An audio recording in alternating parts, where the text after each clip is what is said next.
All right, let's just jump right into the questions. First up, I'm going to bring on Jack to sum up his last 18 months, if he could, in a few words. Yeah, excellent. Thank you for the question. It's been a pretty rocky road, as we know, a lot of shutdowns across the world. Obviously, the U.S. shut down depending on the state, but we are seeing kind of a strong recovery currently in quite a few markets. The U.S. obviously being one of the bigger ones. China in general is recovering fairly quickly. Other markets like the Philippines, Japan are taking a little bit longer. Obviously, the Philippines had a very long, extended shutdown. Japan just came out of shutdown a couple months ago, and the COVID really spiked and it's come down quite a bit. So it's really dependent on kind of consumer confidence and their willingness, to go back into the gym clubs or boutiques, and have their exercise there. So we are seeing a recovery. We're excited. There is quite a bit of demand out there now. So we think that the market's on the uptick. Thank you, Jack. How about Mike? How would you sum up your past 18 months? Well, the past 18 months have been very challenging and frustrating. I mean, we went from really one of the fastest growing segments in franchising history to, where our whole business was closed. I think the good news is, we're moving out of this. And when I say frustrating, really, I think the fitness industry was somewhat, made out as a part of the problem, not a part of the solution. And I think really a critical part of this is we are all part of the solution, and the health and the wellness of our team members, the fitness industry. It was really integral part of our mission all along. It still is today, and it will be in the future. And I think that mission is what will, help bring the industry back. And we see the recovery already, but the trends that we saw pre-pandemic are starting to be there again, and it will continue to build in the future because really we provide a valuable service to society. 100% agree with you. It's a very valuable industry indeed. How about you, Raj? How would you summarize your past 18 months? Well, Jolin, first of all, nice to see you, and thanks very much for the invitation. I'm glad we are having a chance to talk to our industry colleagues and share our view. When I think about the last 18 months, we all know how challenging it's been for our sector around the world. But there are a few words that came to my mind as I thought about this question. The first is resilience. I think that we've seen through this pandemic, the resilience that our sector has shown in the way they've responded to it. And I think that's also part of what's driving the momentum as we're coming back, like Mike just described. The second word that came to my mind was opportunity. I think that we have seen either new or opportunity that has made itself more evident through this pandemic. Whether it's evolving our business models or the models that we see around the world, modalities that are coming out, and also technology, of course, that everybody's trying to use to kind of enhance their delivery of their value proposition. And the last word that I've experienced across the world, and I've had a chance to travel more recently to brands across markets and different types of modalities, is the commitment. I have seen in the eyes of the trainers in the gyms and the people who are running the gyms, the commitment to the work that they do and the good that they're doing for society in delivering, this fitness and this opportunity for people to become healthy, something that's even more important now than it's ever been in light of COVID. So, the words of resilience and opportunity and commitment are ones that came to my mind as I thought about the last 18 months. What a great summary, Raj. And a lot of you mentioned about recovery, seeing the light at the end of the tunnel. We also want to find out, has actually the governments, like the lockdowns, the restrictions, or maybe even the lack of health promotion, was that the biggest obstacle, or is that the biggest obstacle to our industry recovery and future growth? So I'm going to bring on Jack first. Do you think that, the governments is the biggest obstacle to our recovery of our industry and future investments? I would say yes and no. I think obviously lockdowns really don't help anybody, but we have connected units across the US. In states that didn't lock down, we saw similar usage. So I think it's actually more consumer confidence in coming back to these locations and feeling like they're clean enough and they're going to be healthy. So I think consumer confidence is number one by far. Because again, when we have data that shows in states that locked down, the states that didn't lock down, obviously they locked down with 0, but we saw states that didn't lock down, usage was down to 50% of previous year. And so there is this consumer confidence I think the industry needs to be in front of, and I think we are, giving confidence to those consumers who are coming back into the gyms or the boutiques and working out. And so I think that is actually the number one obstacle we need to overcome and to build that confidence with the exercisers. Yeah, thanks, Jack. Do you agree with that, Mike, in terms of that being the biggest obstacle for our industry recovery and having future growth? Yes, I completely agree. We're definitely impacted by the government restrictions, but really a lot of things, as Jack mentioned, relate to the consumer confidence. And really, one of the interesting things during the pandemic is we definitely saw our membership skew younger. And even though that there's definitely fitness demand at every age group, but I think that skewing of the membership was really a function of the consumer sentiment and who was maybe more confident. And as we recover and work through the restrictions and building back that confidence, our membership should again probably go up in age. I know it just is in my age group. I work out 5 times a week. It's just an important part of who I am, both mentally and physically. And I think there's that need, and as consumer confidence will help build.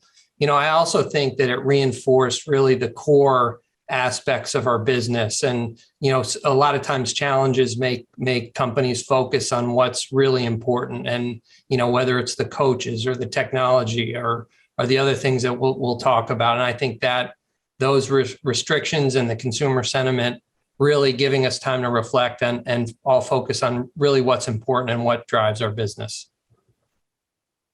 Yeah, I guess it seems like consumer confidence is one of the biggest obstacles moving forward. Raj, is that what you think as well in terms of from your experience, from your travels and also international experience? Yes. I think that a consumer confidence definitely is part of the trifecta that will drive the return of our sector. But if you were to talk about the governments specifically, I think one of the things that this pandemic exposed is how less our governments know about the role that what we do plays in the lives of people. And I think that became very evident in the way they responded. There were references to how, we were considered part of the problem rather than part of the solution. I think that just was driven by the fact that, the knowledge around the role that we play and that awareness just didn't exist with the people who run our governments. I think the government still has a role to play as we try to come out of this pandemic. Whenever we have a big calamity or a big crisis, we do look to government. That's their role. And I think they have an opportunity to here now, having learned what they've learned over the last 18 months, really apply themselves to helping the sector both directly and indirectly, whether it's with investments or opening up the operating environment in a way, with public policy that allows us to operate in tough conditions that may come up as a result of the pandemic showing itself or other crises that we face in the health of our consumers around the world. Yeah, thanks, Raj, indeed. I'm just going to segue into asking about any changes in investment plans you have experienced based on the recent events that have happened. It could be short-term, mid-term, or long-term, or nationally or internationally. So I'm just going to ask Mike, have any of the recent event changes significantly changed your short-term, mid-term, or long-term investment plans? Yes, absolutely. The biggest change really is, especially as it pertains to international development, I'll call it a shotgun approach. We were growing fast everywhere with a lot of people. The pandemic has really helped us align and focus on, markets that we feel have the greatest opportunity with much more focus and much more resources. So I think the change in the investment is really focusing on those key markets that we will think will help us grow and be most successful long term, but really focusing on the execution in the short term. The investments that haven't changed are really the investments in data technology and people. And so I think through this pandemic, we've continued to make those investments. The change really has been on the prioritization and the focus. Thanks, Mike. Raj, what do you think about, anything you've seen in terms of any changes of investment strategies and plans nationally or internationally, or if you've seen some opportunistic expansions in the industry? Yeah, I've actually looked at the sector and brands across the sector, and as you can see, just in terms of the technology that's now available for people to work out outside the gyms, and the release of those technologies, whether it's apps or other web-based support systems, has accelerated. I think that just the fact that these things are now available is evidence of the fact that there is increased investment to accelerate the development and the release of these kinds of products. So from an investment perspective, I think, as Mike pointed out, technology is definitely an area that I've observed acceleration across the world, across different modalities, and also value propositions that consumers are bringing. I was at IRSA last month and noticed the amount of technology providers are demonstrating their product versus other providers. Certain, old industry kind of providers were not even there with a booth. So I think that's one area. In the short term, I think, the industry, after having realized how less people who influence our industry with public policy know about us, have spent a lot of money in kind of, lobbying efforts. We've seen that across the world. I know that different countries are using different mechanisms, and associations have come up in markets that didn't have some in the past or as effective to try to influence public policy. So a lot of, in the short term, investment around trying to influence public policy, and of course, investment both in the short term and long term in the area of technology. Great insights, Raj. Jack, you mentioned earlier there are countries opening up, they are recovering and getting out of lockdowns. Do you think that this has changed the investment plans for you guys, short term, medium term, long term? I think a couple of things I want to talk about. I think it is kind of what you heard earlier, focus on more of the bigger markets. Obviously, we're in a lot of the big markets globally. We're really doubling down on the big markets. I think there's more there. They're recovering faster. And so there is a big focus on the bigger markets where we, not quite a shotgun, but we are in a lot of countries. But we're really trying to focus on the bigger markets that are recovering quickly. I think that makes the most sense. Second is we've seen this big trend of omni-channel come in here. And it's affected every industry for the last few decades. But as Ross pointed out on the technology side, more and more people want to, work out when they want to work out, where they want to work out, and how they want to work out. And so how do you do that outside your four walls? We're seeing some of the big players in the US, even like Orangetheory, having technology outside those four walls to satisfy, that omni-channel that's happening. The hotels are really pushing harder now and having, better, great fitness centers, with different types of options. So omni-channel is here to stay. And I think the pandemic's accelerated that. So I think on the investment side, we're really pushing harder and harder into content. Obviously, with the Peloton acquiring Precor, that's going to be huge going forward. And I think, medium to short term, it's all about the people. You got to keep your good people. You want your business to be successful. It's not about the product. It's not about the content. It's about the people. It's about how your people interact with your consumers. And if you do a good job of that, you're really going to be successful. So I think people is a big place we've invested and will continue to invest. Thanks, Jack. Riding on that, you mentioned people. Another important group of people to look at is also our customers. And we have always been a very customer-centric industry. At the same time, we know that there's a lot of potential to invest in technology, and we have all been doing it here, like you mentioned, omni-channel. Just wondering, how are you able to still unlock the potential of technology investment, but still remain customer-centric and not tech-centric? It's like a balance between it. Got it. So I think the best way, for this technology is we've already seen it with Facebook and Twitter and other apps. How do you bring in that social aspect into this technology to get people, interacting with other people who are on the internet? So, for example, if I was, taking a indoor cycling class on Peloton, sometimes there's up to 20, 30,000 people on the bike at the same time.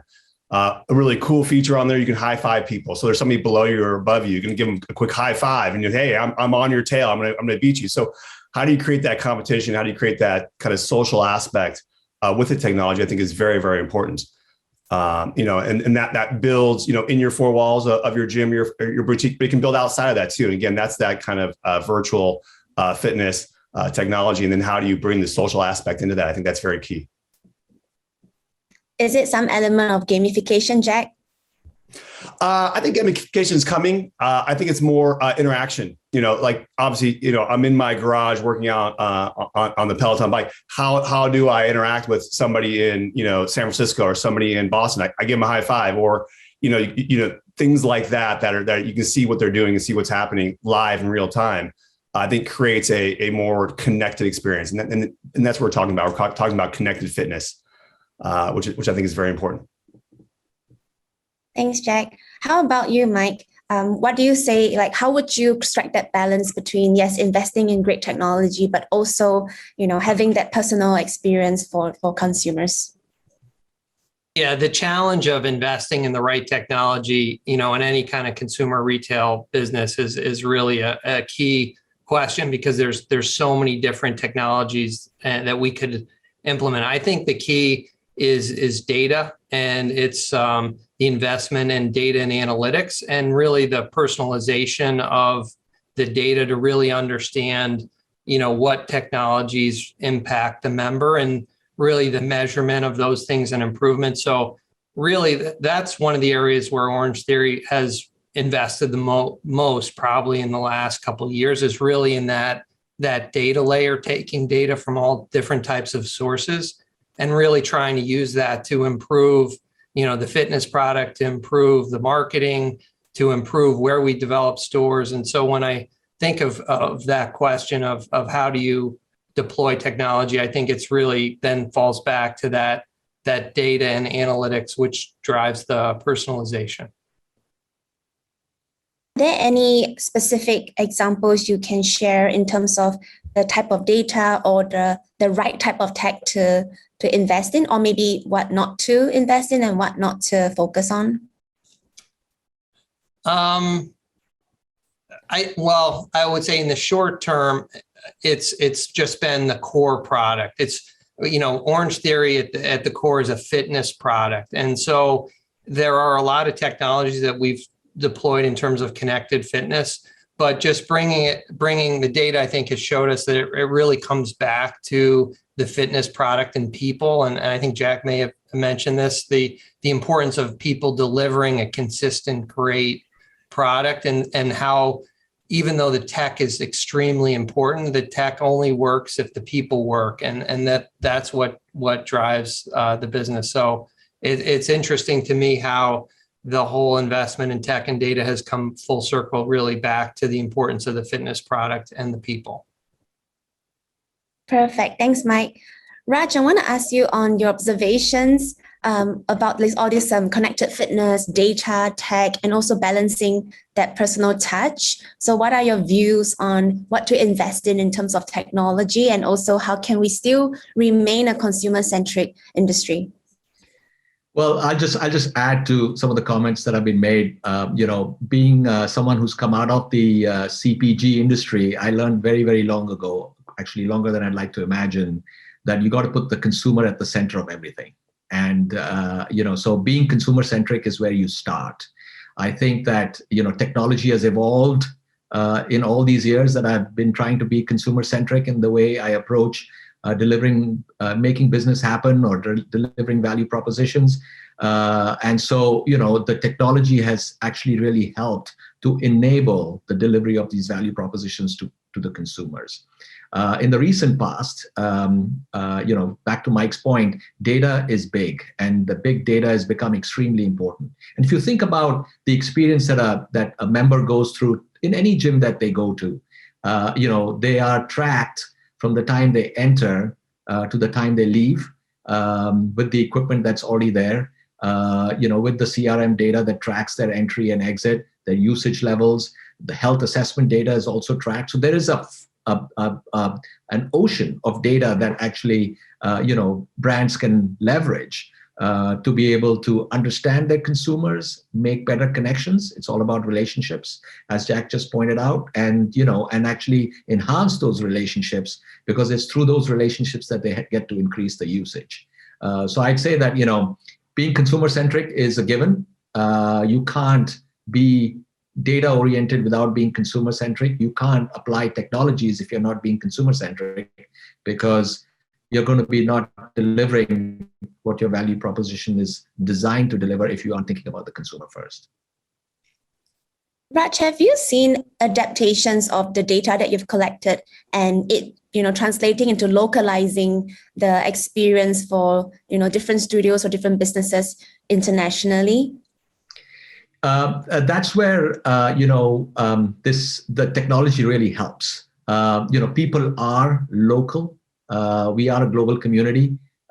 Fitness is one of the most global products that one can actually use, if you want to call it that. But people are local, and their motivations are local, and their usage patterns are also local, influenced by the environment that they're in.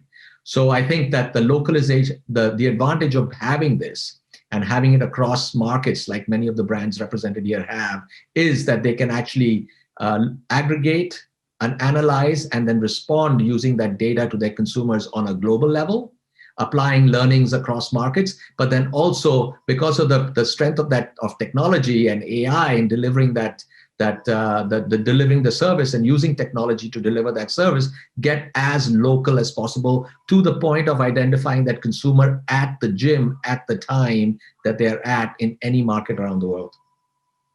And technology allows that to happen. Yeah, indeed, it's powerful. And if we use it right, it can really help us to, sustain and future-proof our business. Thank you, Raj. So we mentioned about certain investments that we're making, tech, a lot of data, also people for sure, customers and also employees. I wonder what other investments you have made recently to continue, future-proofing the business. It could be national or international. Maybe I'll get Mike to come on first. Sure. I think one of the biggest areas that Orangetheory has invested in the near term, last couple of years, is in the leadership team. So in the last, I think it's year and a half, we added a new chief technology officer. We added a new chief data and analytical officer and a new chief fitness officer. So we did this really because we knew that we needed kind of industry leading experienced people in kind of these key seats to drive every area of the business.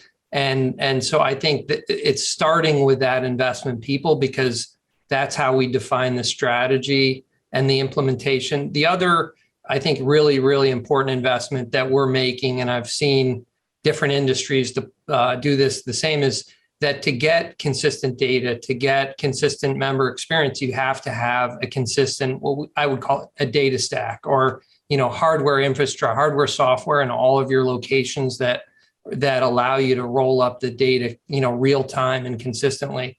So, and as our companies get larger, that consistency gets more difficult. So we're putting a lot of emphasis on the core tech stack, really, in every one of our studios, which really provides the footprint to allow us to continue to evolve and implement new consumer-facing technologies. Thanks, Mike. Are there any criteria when you look at the full tech data stack? How do you decide, there's so many platforms, so many offerings and solutions. What are some maybe key factors you look for, and those are the decision factors? Yeah, I mean, this is an area of the business that's not my, functional expertise. And, we've got a lot of other, people in the company. But I think, we're, and, being in the development function and understanding what we require in new studios, we're really trying to deploy technologies that other technologies can be added to. So the biggest question we face is, how much capacity do we put in the studios? Because we're really trying to deploy enough tech stack to one of the things we're putting is connected fitness on our rowing machines. Well, we know we need a tech stack to accommodate that, but what other elements are we thinking of, on equipment that's going to require more bandwidth and really trying to deploy a tech stack that can accommodate not just what we have today, but what we're going to roll out in the next year or two. Thanks, Mike. I love that. It's also being flexible, keeping it open for whatever's to come in the future. Jack, do you resonate with that? What other investments have you made recently to future-proof the business? Yeah, I think technology is the big one we talked about. On our screens, we can measure what people are clicking and not clicking. So we know exactly what they're doing on the consoles, in the clubs commercially. And so what we do over time is, certain features go away because nobody's using them, right? And then we can understand what features people are really using on the screens and really enhance that, upgrade it more, maybe refresh it more often, things like that. So the technology really leads us to what the consumer wants. And I think, they vote by clicking and usage, and that tells us a lot of, what they value, what they don't value. And so I think technology is just huge. We obviously have data scientists that are looking at the data to understand that to really improve our product kind of, almost daily and monthly of, what is on what kind of content do we use? What features are people using? I think that's really, really important. And then people, as everybody's talked about, that kind of drives the whole business. And then for us, we're a little different than everybody else on the call here. Obviously, new hardware. We're always investing in building new hardware that could potentially go into the gym clubs, the boutiques. But I think more and more you're going to see more content in the future being more important than hardware. But obviously, there will be more hardware being launched by Precor and Peloton. Perfect. Thanks, Jack. What about you, Raj? What investments have you seen companies make nationally and also internationally? Yeah, Jolin, just to add to, technology is definitely one area we started talking about this, in the first question. It will continue to be an area that people will continue to invest in. Technology comes in various forms. So whether it's, AI, data, that type of technology to enable that, or just in technology to enable the use of the machines that are, that are present in a gym and making that more and more sophisticated and also more linked.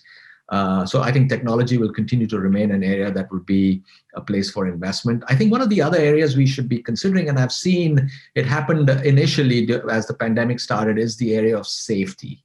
The consumer confidence will go up if people believe that in going to the gyms, practicing whatever form of fitness they're practicing, that they're going to be safe. And I think that's one of the areas that gyms should be considering to create that safe environment. A safe environment in the old days was just secure from a personal safety perspective, but now it goes beyond because we have microbes to deal with. So I think that's another area that I've seen people invest initially in order to be able to only just satisfy some of the regulators so they could reopen. But I think it's something that should be considered over the long term also. And the other thing around technology is, yes, investment in technology should continue and will continue. I think, like you asked in the previous question, it should follow what the consumer wants. Technology reveals new areas of ways to deliver value propositions to consumers, but it first starts with the consumer identifying what that consumer need might be as we look at the world post-COVID. So I think technology investments should follow the investment we make in understanding the consumer and delivering the value propositions that members have, that brands have. Perfect, Raj. It's a synergistic outlook in terms of technology and people investment, it seems. So that's great to hear. Moving on, we want to hear more about your thoughts on any industry investment that you see increasing or decreasing moving forward. So 2022 and beyond, where do you see industry investment decreasing or increasing? Jack? Yeah, I think you're going to see that the pandemic is kind of waning. A lot of these countries, you're going to see a lot more increasing in people building out more gyms and clubs and boutiques. I think, there's been this pent up demand for people to exercise. They've been stuck at home for a long time in some countries, half a year. So you're going to see, I think, a industry boom in new locations, to be honest. I think there's going to be a lot of demand out there now. I think obviously the link to health with this kind of pandemic has shown, hey, the healthier people kind of ride it out better. And so I think you're going to see a very big boom in just new locations, actually, to be honest, globally. Depending on country, obviously, where they are in the recovery. But I think you're going to see a lot more growth than you have probably in the last 18 months, and maybe even more growth than in 2019 because of all the pent up demand, potentially from consumers and, owner operators who see the opportunity of people coming back quickly. to the gym club sector. So I think that's where you're going to see the biggest investment. Decline in investment, I don't know. I think there's this huge pent up. I don't see a big decline in any investment in this industry. I think going forward, you're going to see just a huge kind of ramp up. Would be what I see for what's going to happen in the future. I like that. It's very positive, and it's true. There's lots of pent up demand. People have been waiting for when we can all, go back to the gyms again and experience new fitness, especially when tech now is so amazing in terms of AI and what data can do for us. Raj, do you also second that, or what are your thoughts in terms of industry investments that will increase or decrease in 2022?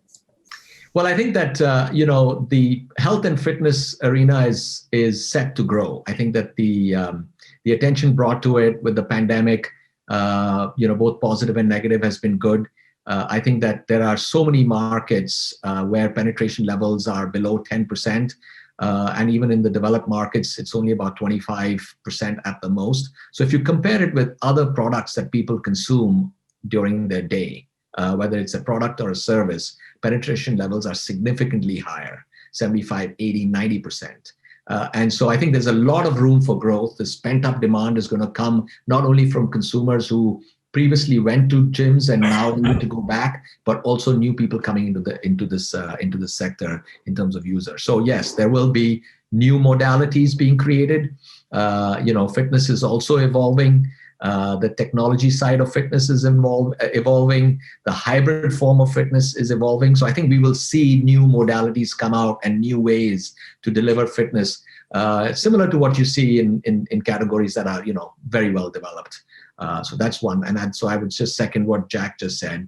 In addition to that, like I said, the technology is definitely going to be an area where there's going to be continued investment. And of course, like I said, safety. I think that the sector should keep considering and not lose any steam on investing, and this is one area where people can act collectively to create the awareness of the industry, the role the sector plays in the lives of people in their societies, and influencing public policy that makes it easier for gyms in their physical form to operate. And I think that's one area that the momentum should continue.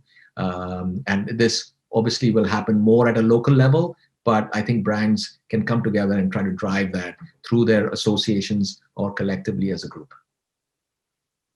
Thanks, Raj. What about you, Mike? What are your thoughts around increase or decrease in industry investment across 2022? Well, along with Raj and Jack, I agree that development is accelerating. I mean, the industry continued to develop, and we did through the pandemic. So we've probably opened 150 locations roughly, during the pandemic, but we're definitely seeing an increase in, license sales, lease signings, and openings for a stronger 2022.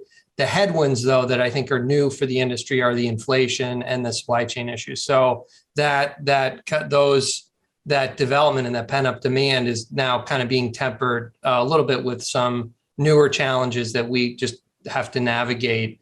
An area that we haven't talked about that Orangetheory sees development is just because of the age of our system, 10-year-old franchise system.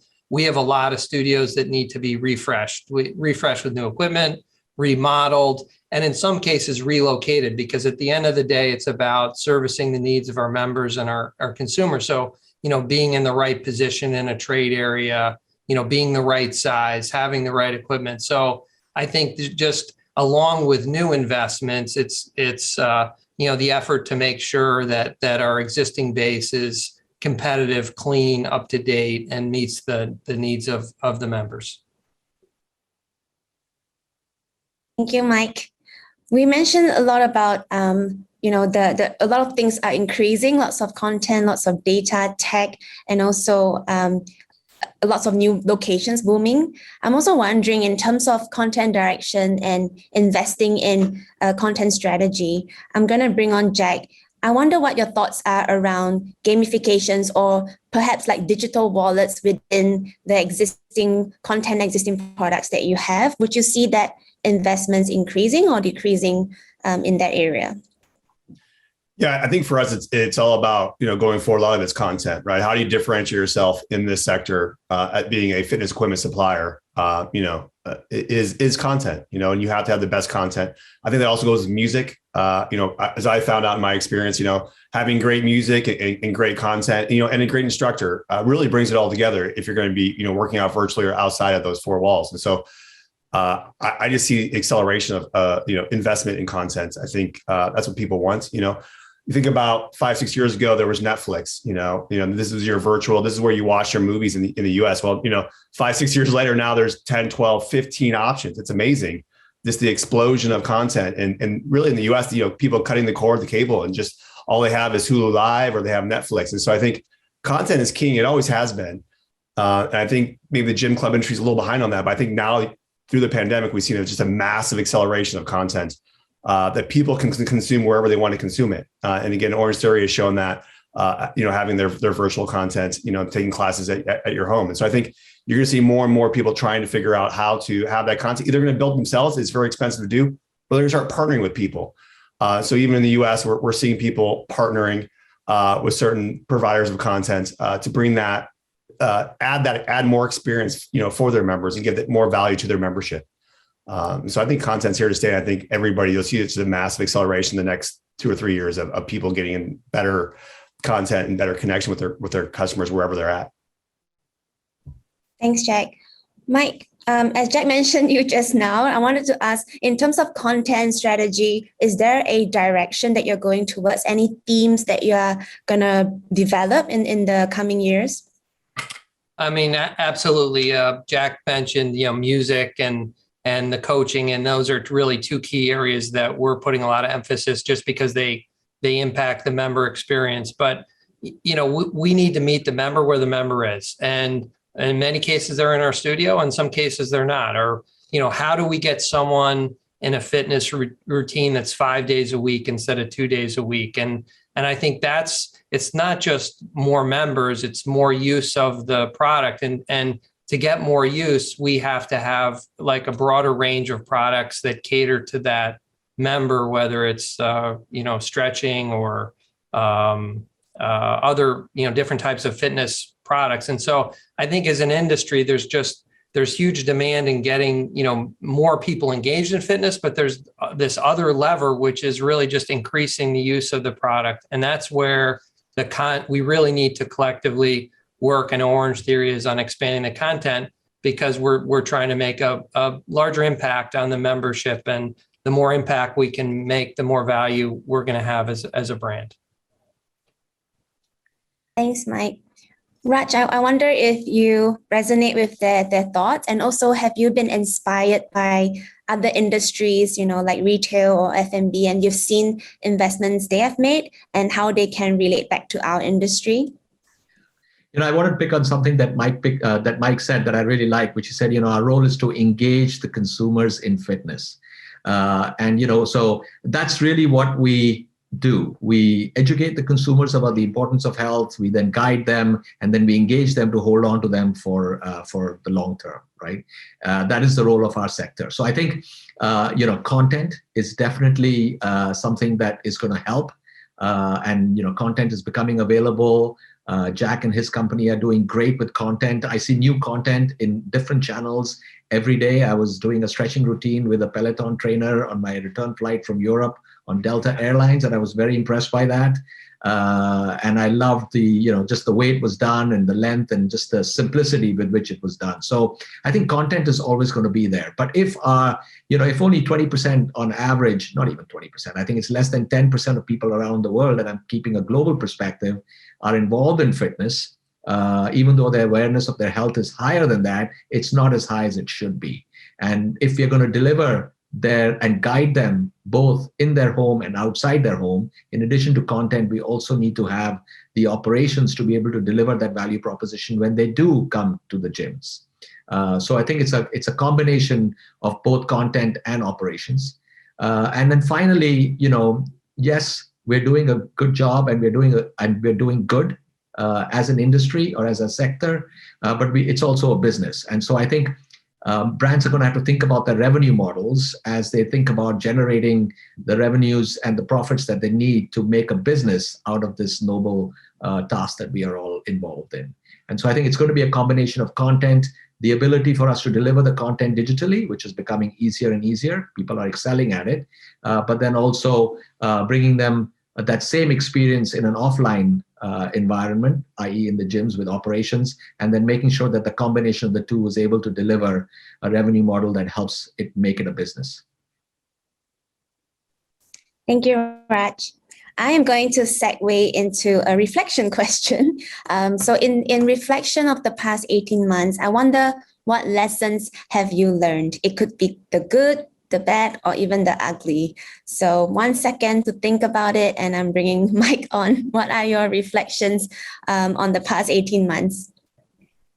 Well, again, it starts with people. I think that's how we kind of began the talk today. But in Orangetheory, what I'm probably the most proud of is we've closed very few locations. And I'd say why I'm most proud of that is because that means we haven't had a negative impact on our members, and we've tried to mitigate the negative impact on our team members. This pandemic has been hard for the companies, but extremely hard for the team members in the company. So I'm very proud of that we've really closed, we've closed very few locations because we're well positioned, to meet the needs of our members going forward. And I think it's a reminder that, in a franchise business, which Orangetheory is, selling to the right people, having the right team members, having the right franchisees, it's just critically important. And we could not have navigated this pandemic if it wasn't for many, just fantastic leaders and people in the business. And I think so how we've survived and thrived is really a testament to them. And it's just a reminder of how important the people are in our businesses, at the ownership level, at the team member level, and at the corporate level. Love that. Thanks, Mike. How about you, Raj? What are you reflecting on your past 18 months? Any lessons learned? Could be good, could be bad. Yes, I'm just going back to the answer that I gave to your first question, which was the 3 words that came to my mind, and they are totally related to humans or people. And so I'm supporting what Mike just said. The sense of resilience, commitments, and the hope for opportunity that exists come from just the people and their mindset as they ran into the pandemic.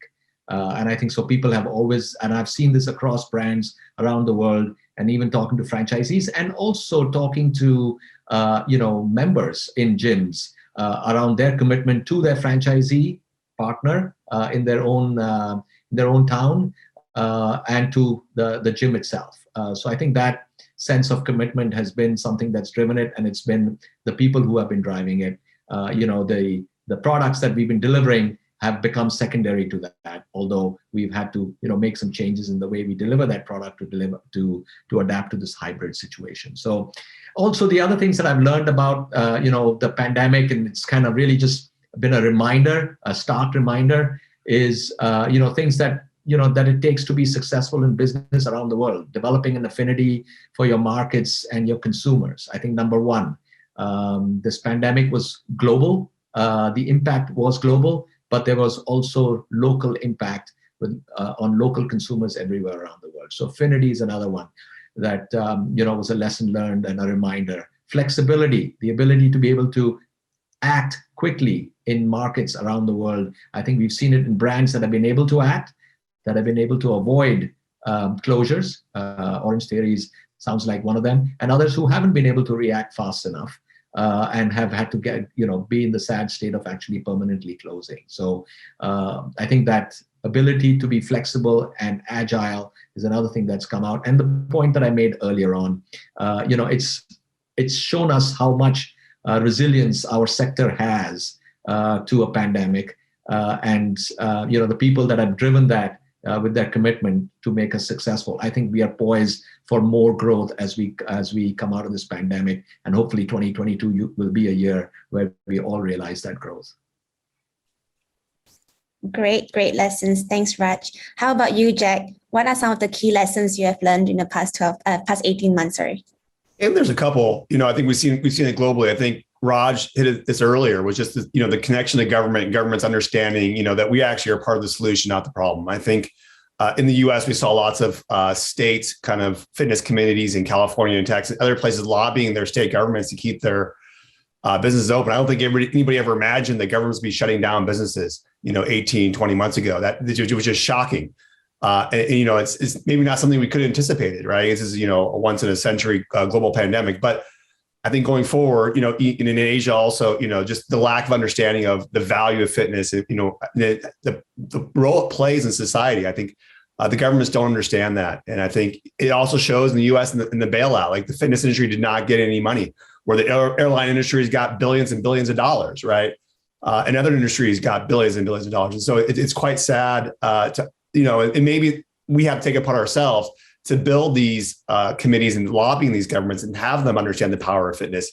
I think that was lacking before the pandemic. I think going forward, hopefully we've learned our lesson, so we can understand and have that relationship with the government, so the next time that happens, they're not going to shut down, our businesses. It's just crazy. And I think the second thing is omni-channel. I think Mike hit on a little bit is, how do you get consumers to consume your product more? And it's about the people, obviously internally, but it's also about your members. And how do you get more consumption in this day and age, which is the craziness of the pandemic and people being busy, can they get to their, your gym club 2 or 3 times? Well, then how else do you supplement their fitness needs outside your 4 walls? I think it's going to be huge going forward. I think, we hear hybrid a lot. I think it's omni-channel. You could go, we had an employee in LA who was part of Equinox. They also went to Barry's boot camp once a week. And then they also went to a personal training studio. I personally also have a friend in Tokyo who goes to Anytime Fitness, but he doesn't pay for a personal trainer. He has a virtual personal trainer that he pays $100 a month to, who's based in London. He gets all of his meals from him. He gets all of his workouts, and he goes to Anytime Fitness and he actually works out. And so there's so many different ways now to consume fitness. And I think it's only going to expand. To stay ahead of that, we have to think about how do we, contact and how do we touch our members outside our 4 walls also and make it easy as possible. I think we're seeing, that ease of use is becoming bigger and bigger. And so I think, going forward, we have to think about how do we make it easy to connect with our members.